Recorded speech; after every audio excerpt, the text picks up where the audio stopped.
Welcome to Chef Salim's Recipes YouTube channel. In this video, I will be sharing the recipes for the kebabs I prepared during a picnic in nature.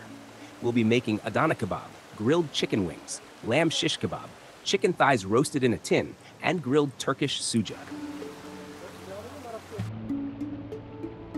Let's dive into the preparation. I am starting by using an entire lamb. This lamb is male, which we can confirm from the testicles, and I let it rest overnight while hanging. Now, I'll separate the legs and arms and debone them completely for easy cooking. For today's recipes, I will use one leg and one shoulder of the lamb. When preparing meat, it's important to know which parts are suitable for certain dishes. For example, I won't be using the neck for kebabs as it's not ideal for this purpose. Instead, I'll focus on the other parts that offer more tender cuts. Additionally, while removing the bones from the ribs, it's crucial to handle them carefully to maintain the integrity of the meat. As you can see, I've separated the bones entirely, leaving only the meat. I'm also removing the bones from the shoulder and leg. These parts are ideal for kebabs because they are rich in muscle tissue. I'll cut slightly larger pieces from the leg for the lamb shish kebab to ensure that the meat remains juicy after cooking. Larger pieces are key to preventing the meat from drying out during grilling. For the Adana Kebab, I will use extra lamb tail fat. It's important to note that only lamb tail fat should be used, as other fats won't hold up during grilling and can cause the kebab to fall apart. I've chilled the meat slightly in the freezer to make it easier to grind. After slicing the meat and fat into manageable pieces, I'll grind them once through the machine to ensure a smooth consistency. Red bell pepper, soaked chili flakes, and 2 tablespoons of hot pepper paste will be added for flavor. For every kilogram of meat, I use about 10 grams of salt, which is key to balancing the flavors.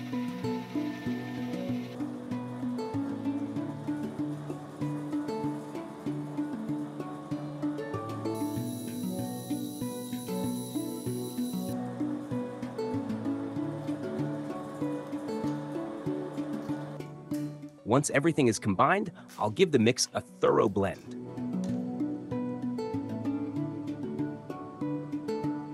Remember, squeezing the juice from the red peppers before adding them to the mix helps keep the kebabs from becoming too wet.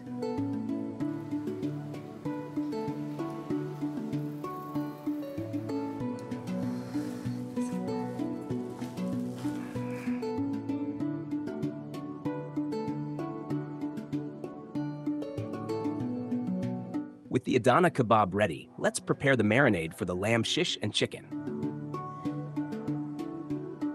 I'll be using homemade yogurt, which brings a natural tenderness to the meat. The yogurt is mixed with salt, mild pepper paste, soy sauce, and a blend of spices including powdered ginger, cumin, red pepper flakes, and black pepper. I also like to add some powdered garlic and 2 types of thyme, mountain thyme and regular thyme grown in pots. This herb mix not only flavors the meat, but also enhances the aroma while grilling.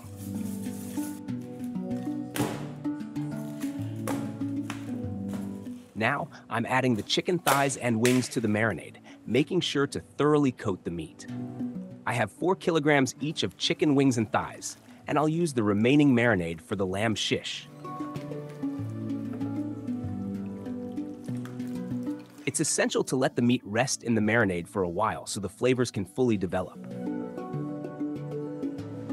We've now arrived at our cooking spot, a beautiful natural setting with a clean stream running through it.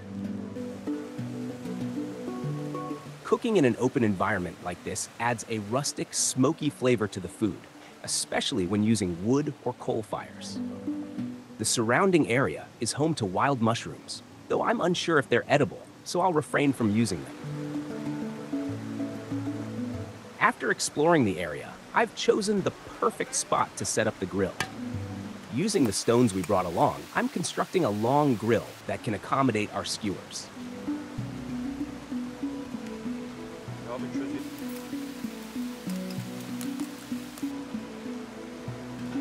I'm also preparing a separate area for the tin where the chicken thighs will roast.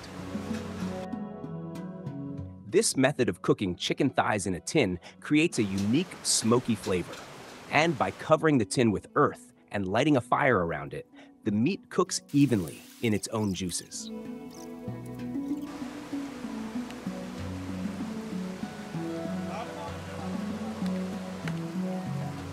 Now I'll begin by placing the chicken thighs in the apparatus designed for this method. Although it usually fits 9 thighs, today we have 12, so I'll make sure they all fit. Cooking chicken in a tin like this gives it a slightly smoked taste, which pairs perfectly with the tender, juicy meat. If you haven't tried it, I highly recommend it.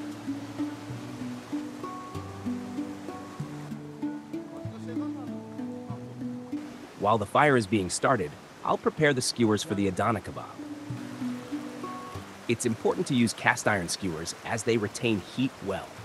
The skewers need to be cold and dry, and I always wet my hands before pressing the meat onto the skewers to ensure it sticks properly. This process might take some practice, but it's key to making sure the kebab stays intact while grilling. We're expecting about 30 people at this picnic, so our goal is to make sure everyone leaves satisfied. While the chicken thighs are slowly roasting in the tin, they'll take about an hour to an hour and a half. We'll place some eggplants, onions, and potatoes on the grill as well. These grilled vegetables are perfect for a salad, adding a smoky flavor that enhances the freshness of the other ingredients. The lamb shish kebabs are coming together now. Turkish lamb shish is known for its tender and flavorful meat, making it one of the most popular grilled dishes.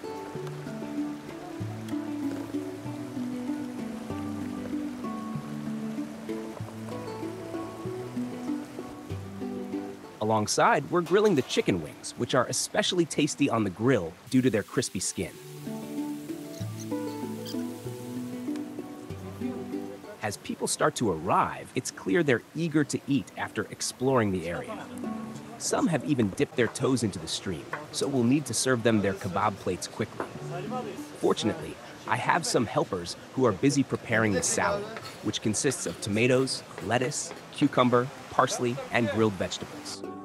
These fresh ingredients complement the richness of the grilled meat perfectly.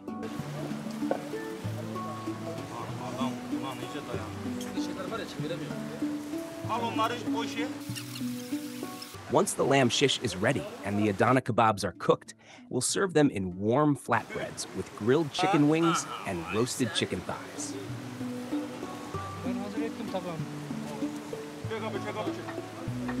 The bread helps soak up the juices, making every bite incredibly flavorful.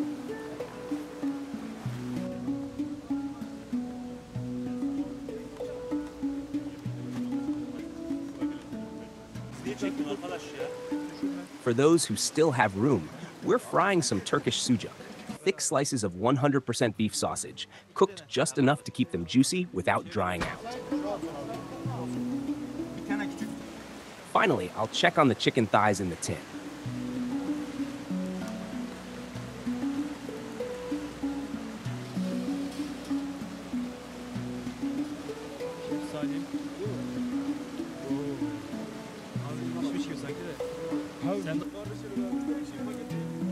They're ready when they pull away easily from the bone,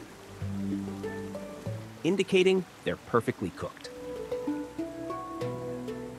Now that everyone has eaten and is full, I'll finally get a chance to taste the food. As the chef, we taste first, but eat last. Thank you for watching, and I hope you'll visit my channel to watch my other videos. Don't forget to like, subscribe, and turn on notifications. See you in the next recipe video.